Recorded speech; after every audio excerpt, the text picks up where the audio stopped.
Benn's Invitation by J.P. O'Brien. Things on Sycamore Street were, at present, rather glum. The white festive magic from just 2 weeks earlier had been replaced by a miserable grey sludge as everyone found themselves returning to either work or school. On top of everything, the town was in the middle of a severe cold snap, the worst in 30 years, so Marigold Weatherby claimed. In the offices of the Beacon, Ben Radcliffe was killing an hour or two dozing in his creaky swivel chair with his feet propped up on the desk. The residual Christmas sandwich crumbs from his pockets were long gone. Even the pack of January sale shortbread biscuits he'd treated himself to had lasted barely 2 days. But as the cricket-chewed spider plant on the windowsill fluttered in an unwelcome draught, his computer pinged with an email that was to warm the mood entirely. Ben blinked open a lazy eye. The subject line read, "From the Organising Committee of the Sci-Fi Litcon." He shot straight up in his chair. The message was inviting him to read an original excerpt at the upcoming convention in Holden Park, an event of high prestige within the science fiction literary world. Ben was speechless. It had been such a long time since he had shared his writing with a soul. Years at this point, he guessed. "Wow," Ben said, reclining into his chair with a squeak. "Well, about time." He made another cup of tea and completed a few restless laps around the office before finally allowing himself to duck out early. There was important work to be done. As he whistled his way back up Sycamore Street, Ben seemed impervious to the low temperatures all of a sudden, eager to spread good cheer to whomever crossed his path. But Mr. Rotwood merely ignored Ben's cordial wave and shuffled past, mumbling profanely about his frozen toes.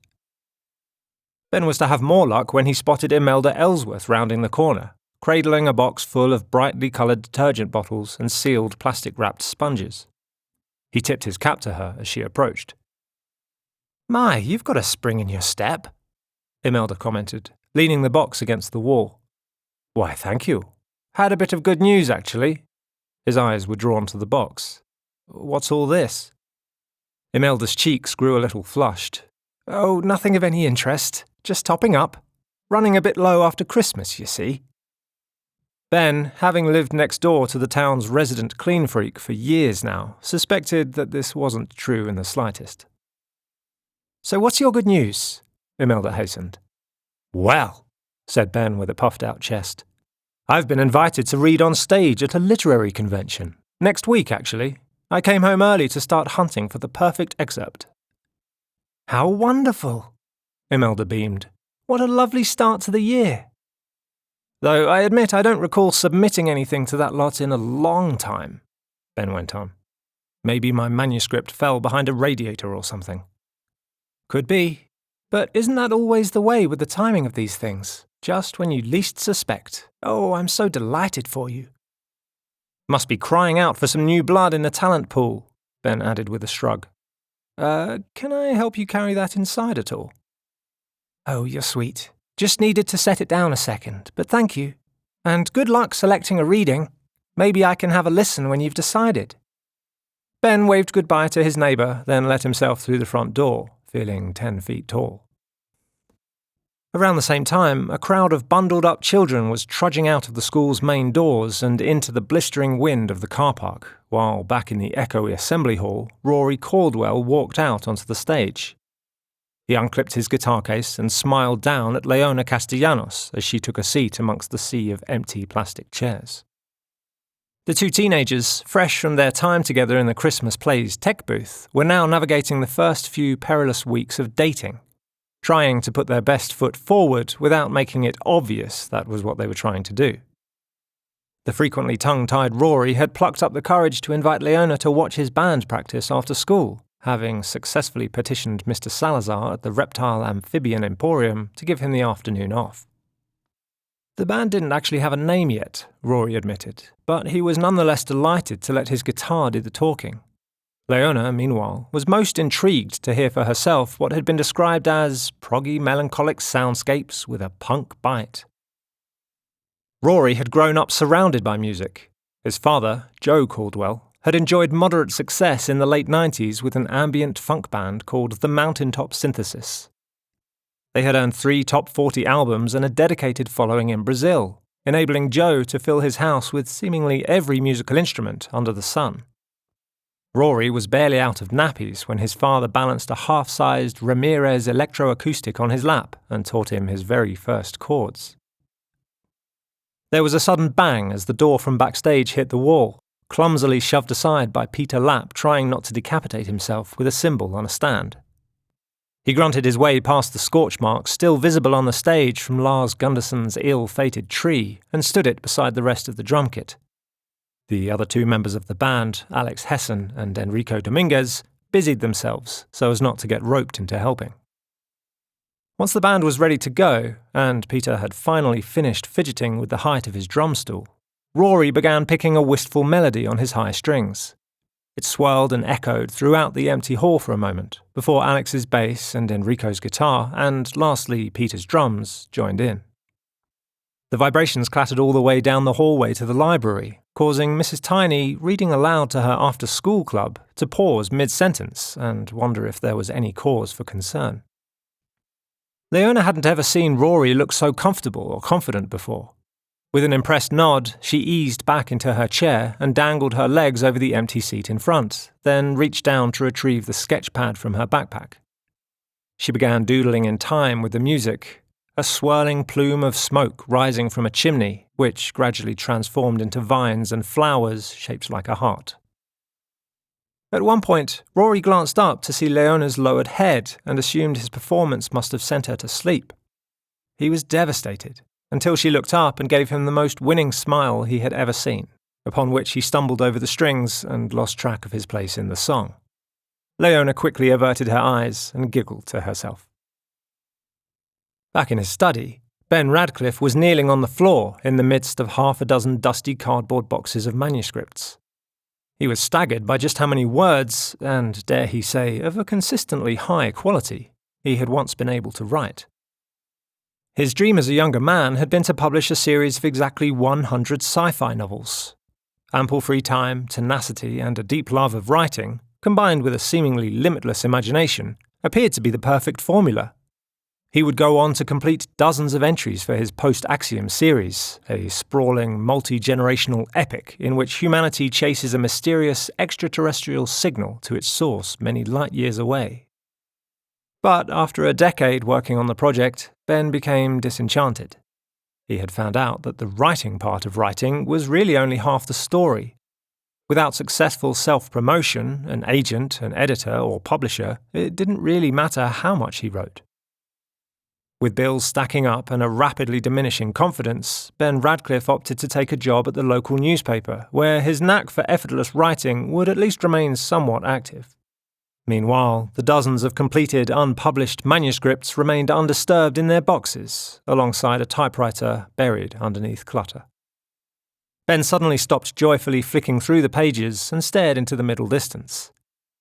He remembered in one of his bottom drawers there lurked another box, in which he had kept all of his response letters. He slowly got to his feet and opened the drawer, but he didn't even need to lay hands on the box. The phrase, "This is not right for us at this moment," was still burned into his memory. He shook his head. "No," he said out loud. "They reached out to me. It's different this time." He slammed the drawer closed again. The terrific noise emanating from the school stage had, by now, found its way outside to the wall behind the gym, where Jake Burns and his younger brother Charlie were waiting for a lift from their father, late as usual. Charlie, his little red cheeks obscured behind a huge tiger print scarf, was asking whether a human woman could really give birth to a part boy, part orange. "It's more common than you'd think," teased Jake. "You'd never guess who is really fruit when they get behind closed doors and unzip their human costume." The story had originated from a chance encounter with Catherine and Tom Evans at the market the previous Sunday. Catherine, who was due to give birth any day now, was peeling a clementine and handing the rinds to Tom, himself carrying a tote bag overflowing with yet more of the tangy fruit. He caught Charlie staring. "Little one's going to come out smelling like an orange grove at this rate," Tom winked to the youngster. "There are worse odours," pointed out Catherine dryly. Jake's father could already see the cogs spinning in his teenage son's head. Now, sitting on the gym wall, Charlie's eyes glazed over. Heather Sloane sort of looks like a banana, he thought, as Jake abruptly turned to face the main building. What is that sound? Blurted out the older boy, hopping down from the wall. He started to follow the low rumble inside, happy for an excuse to get out of the brisk January air. At the back of the hall, Jake stood for a moment to watch the band. The guitars sounded impressive, he thought, though he found himself grimacing at the drummer who seemed intent on smashing the living daylights out of his cymbals. Maybe he's upset with them, he chuckled to himself. Upon looking around, he noticed that the hall wasn't as empty as he had first thought.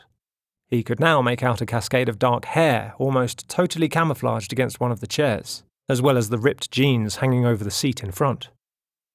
Jake suddenly felt his heartbeat in his neck. The band's sole fan was the arty girl he had often seen floating around the school, the one who always seemed to have some sort of paint stain on her clothes or face and a bulky pair of headphones covering her ears. Without thinking, Jake drifted forward, his eyes never leaving the back of the girl's head, and covertly sank into a seat in the row behind her. As Rory, Alex, Enrico and Peter continued to serenade the mostly empty hall, Jake's attention gradually shifted away from the arty girl and onto the rhythmic smacks of Rory's palm against his pickups. Before long, he found himself nodding to the groove and began to tap his fingers on the back of the chair in front. Leona looked up from her sketchpad and gave him a nod of approval. This caused Jake's cheeks to turn a beetroot red and put an immediate end to his tapping. At a break in the song, Rory lowered the volume of his guitar and began trying to explain a rhythm to Peter Lapp, impersonating the drum hits with his mouth. All the while, however, Peter sat bewildered on the drum stool. Suddenly, Charlie's inquisitive voice burst out from beside his older brother, who, so mesmerized by both the senior girl and the rehearsal, had forgotten he was even there. "Do you know anyone who is part fruit?" said the boy. Leona realized this odd inquiry was directed at her. "I'm sorry?" "Do you know of any boys who are secretly fruit?" Charlie insisted, somehow suggesting that Leona was the slow one. "No, sorry," she laughed at Charlie. "I don't think I do. Because my brother told me that some people, when they get behind closed doors, unzip their human costumes." "Shut up, Charlie," snapped Jake through gritted teeth. Leona glanced at the older boy, clearly the brother in question, averting his eyes in embarrassment. She raised an eyebrow. "Oh, did he?" "Uh-huh," said Charlie, shimmying along the row of empty seats towards her. "He said it's actually more common than you'd think, but you'd never know just by looking at someone." "Wait, you're not part fruit, are you?" Leona giggled at the accusation and started idly penciling a spiral in the top corner of her sketchpad. "No, I can't say that I am." Charlie then peered over the raven-haired girl's shoulder, intent on examining her sketches. Leona was more than happy to let him see. "Hey, Dad will be here any minute," Jake said, putting on a low voice and tugging his younger brother's coat sleeve. Rory, meanwhile, was turning up his guitar's volume and allowing a wave of feedback to drone out of his amp. "We should make sure we don't miss him." "Well, I'll see you again sometime," said the girl, giving Charlie an affectionate wave before returning her attention to her sketchpad. The next evening after work, having spent almost the entire day vacillating, Ben set himself up in front of the bathroom mirror, ready to practice his final choice of reading. He spread the typewritten pages across the sink in front of him and cleared his throat. "Thank you all for coming," he announced to the can of shaving foam on the shelf. "It gives me great pleasure to share with you all an excerpt from the 12th book of my as-yet unpublished Post-Axiom series. In this scene, Professor Benn and her crew have just awoken to find themselves in a strange world, which, contrary to their findings..." He trailed off and raised a hand to his chin, glaring down at the pages as if they were at fault. "No," he told himself softly. "Okay, here we go. Thank you all for coming. Without further ado, I present Post-Axiom. Let me jump straight into it. Professor Venn's first thought upon waking was that the air tasted of copper and burnt sugar. She opened her eyes to a sky the colour of old bruises, pendulous with something that might have been weather. Dissatisfied once again, Ben sucked his teeth and began mumbling to himself. I don't know if this is the right... Before even finishing the thought, he was already walking back to his study to fish out a different section. This indecision would torment him for several days. Jake, meanwhile, was having a difficult time of his own getting the raven-haired arty girl out of his mind, made all the worse when he noticed her the following Saturday walking dapper in the company of the guitarist from the rehearsal. Jake felt his stomach drop, and just about managed to duck behind a tree before being spotted. He leaned against the bark and waited for them to pass. Upon getting home, he ran straight up to his room and opened his computer. After punching in a search and putting his headphones on, he clicked play on a video. Welcome to this tutorial for beginner drums, it said. Today I'll introduce you to some rudiments that are the building blocks for any kind of drum pattern you want to play. Let's get started. Jake quietly tapped his hands along to the exercises on his lap, not to emerge from his room until his annoyed stepmother called him down for dinner that night for the third time. When Ben approached the glass doors of the convention centre the day of his reading, his mouth felt as dry as sand. Many years had passed since he had last attended the Sci-Fi LitCon, and the difference now was stark. Yes, the operation itself appeared to have grown significantly in size. It now occupied the same space as international car shows and Fashion Week. But Ben himself had also changed.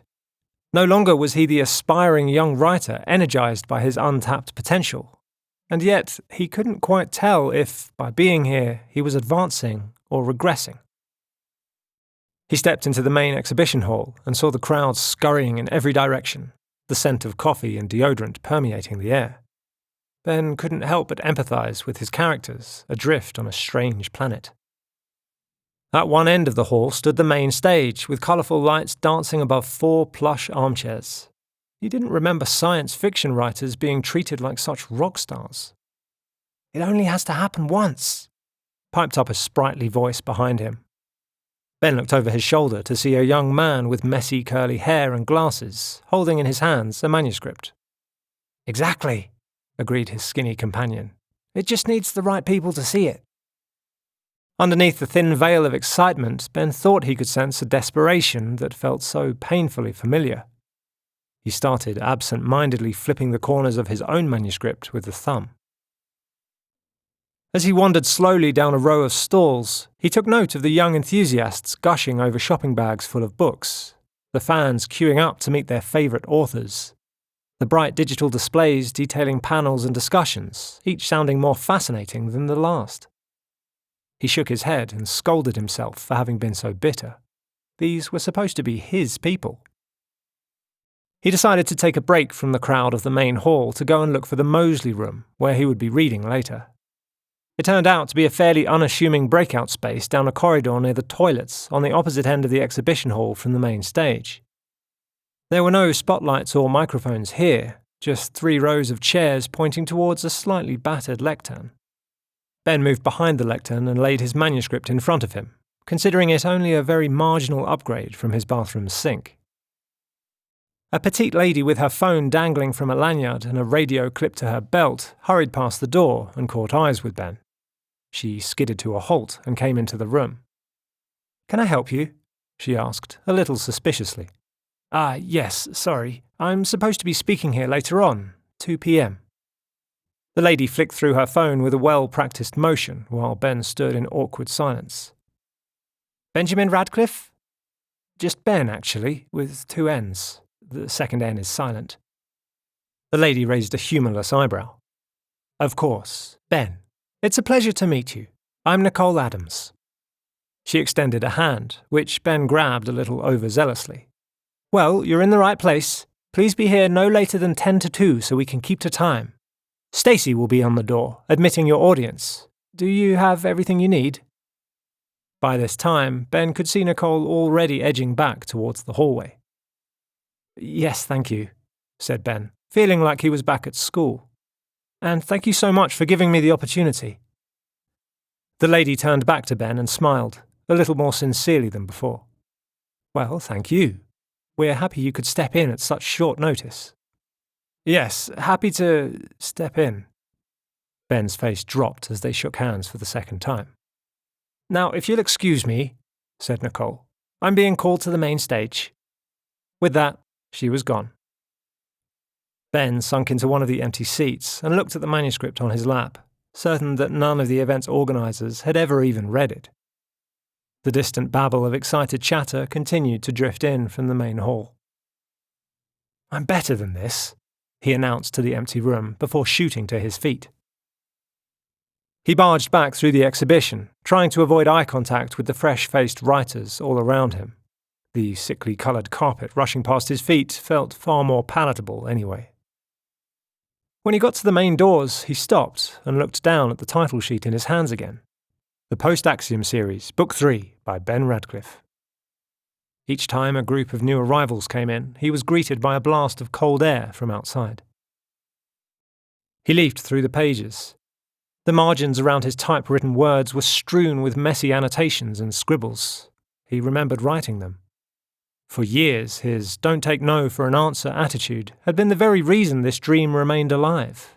And yet, he thought, the easier path all along would have been to give up the fight. Hello, Imelda sang. The startled Ben looked up to see his neighbour standing right beside him in an enormous overcoat and loose slacks the same colour as his suit. Her cheeks were still rosy from the bitter cold, but her disposition was as sunny as ever. I'm not late, am I? No, perfect timing, as always. I was just getting some fresh air. Suit yourself. It's freezing out there. I need to get inside and warm up. How are you feeling? I'm so excited for you. There's a lot going through my head. Oh, well, don't be nervous. Whenever I'm feeling a little overwhelmed by an audience, I just try to steady my breathing for a moment, then smile. It may sound silly, but it usually gets me back on track. Well, stammered Ben, it's not that. I just... He trailed off and looked at his shoes, then coughed. Sorry, that's good advice. He led her back inside the exhibition hall, grateful that the stimulating surroundings provided a distraction.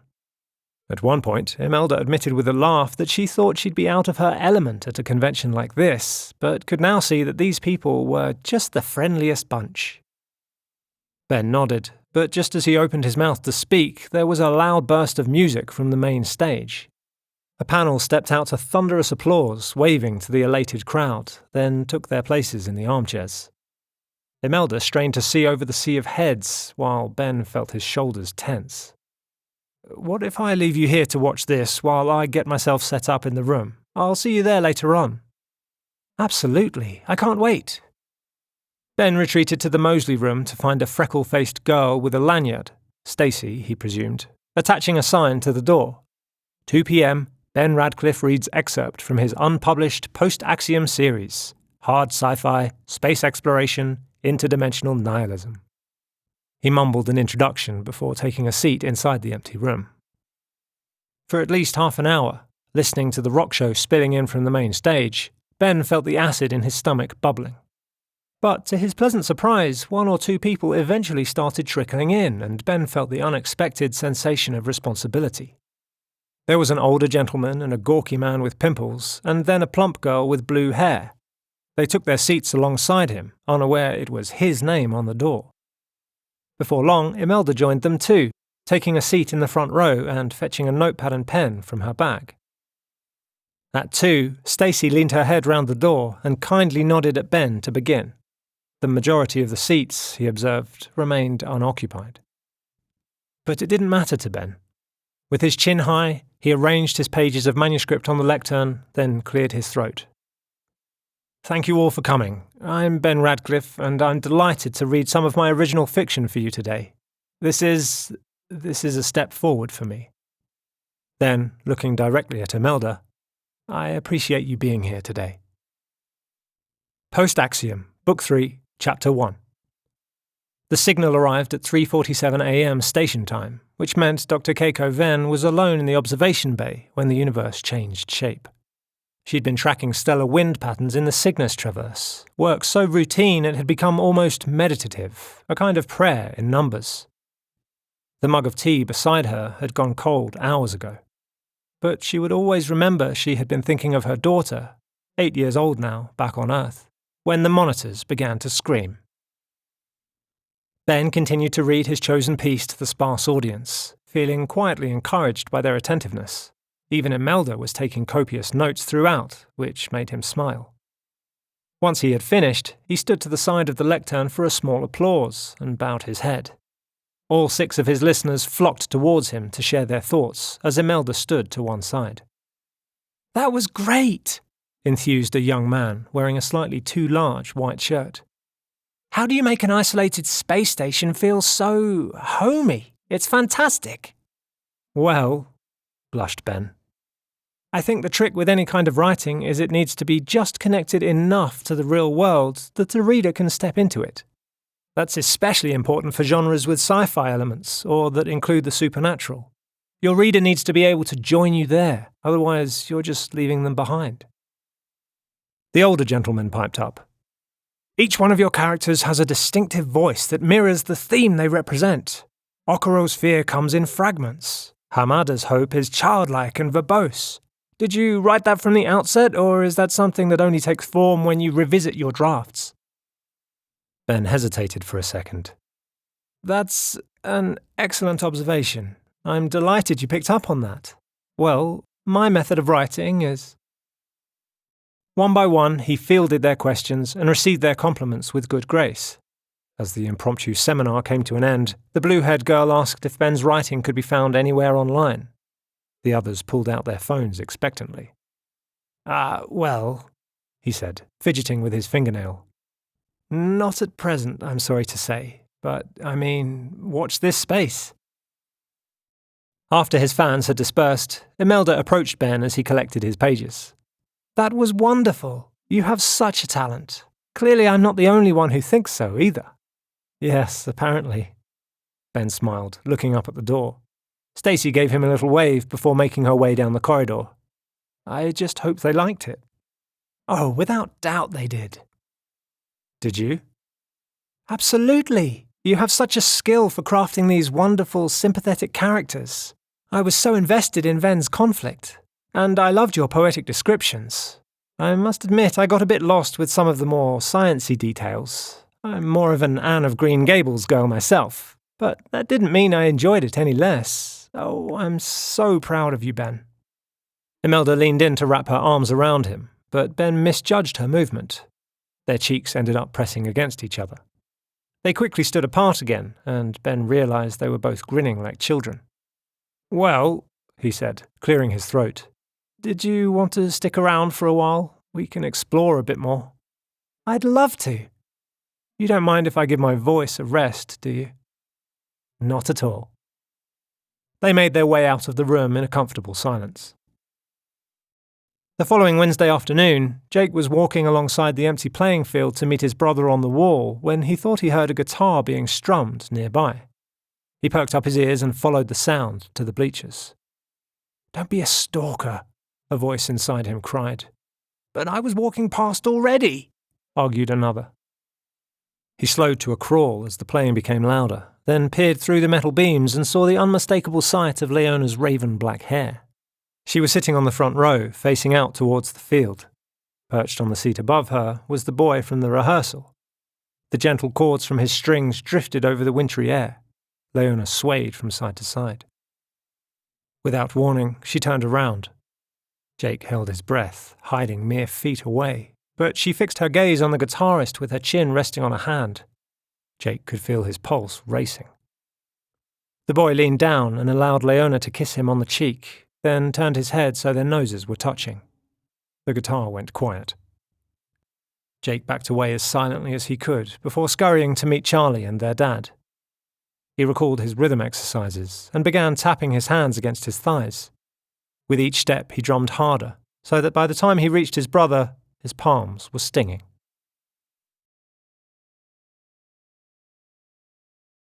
You have been listening to the By Torchlight podcast.